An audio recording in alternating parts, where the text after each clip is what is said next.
Commander 12 کو D G coast guard کی خصوصی ہدایت پر government girls high school Pasni کی تزئین و آرائش کا کام کامیابی سے مکمل کر لیا گیا۔ اس سلسلے میں پاکستان کوسٹ گارڈ کے سیکٹر کمانڈر ویس بریگیڈیئر عارف ربانی نے پسنی کا دورہ کیا۔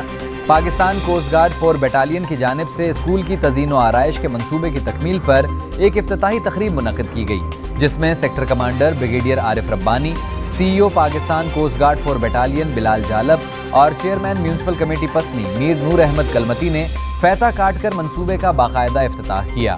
افتتاح کے بعد سیکٹر کمانڈر اور سی ای او 4 بیٹالین نے اسکول کا دورہ کیا، جہاں مزدلے اسکولوں کے ہیڈ ماسٹرز اور شہر کے معززین بھی موجود تھے۔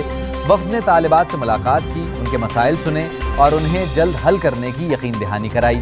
طالبات سے خطاب کرتے ہوئے بریگیڈیئر عارف ربانی اور سی ای او بلال جالب نے کہا کہ طالبات پاکستان اور بلوچستان کے روشن مستقبل کی ضمانت ہیں۔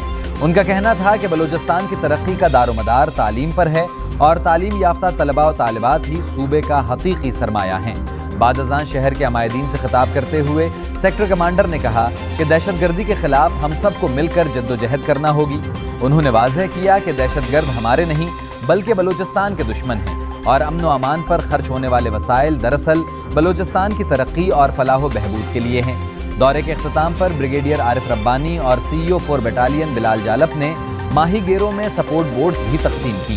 بورڈز کی تقسیم قرآن اندازی کے ذریعے کی گئی، جس میں 43 ماہی گیروں کو بورڈز فراہم کی گئیں تاکہ وہ باعزت روزگار کے ذریعے اپنے بچوں کی کفالت کر سکیں۔ واضح رہے کہ ڈی جی کوسٹ گارڈ نے ماہی گیروں میں بورڈز تقسیم کرنے کا وعدہ کیا تھا، جو مرحلہ وار پورا کیا جا رہا ہے۔ پہلے مرحلے میں 66 بورڈز، دوسرے مرحلے میں 43 بورڈز، جبکہ آئندہ مرحلے میں مزید 13 بورڈز تقسیم کی جائیں گی۔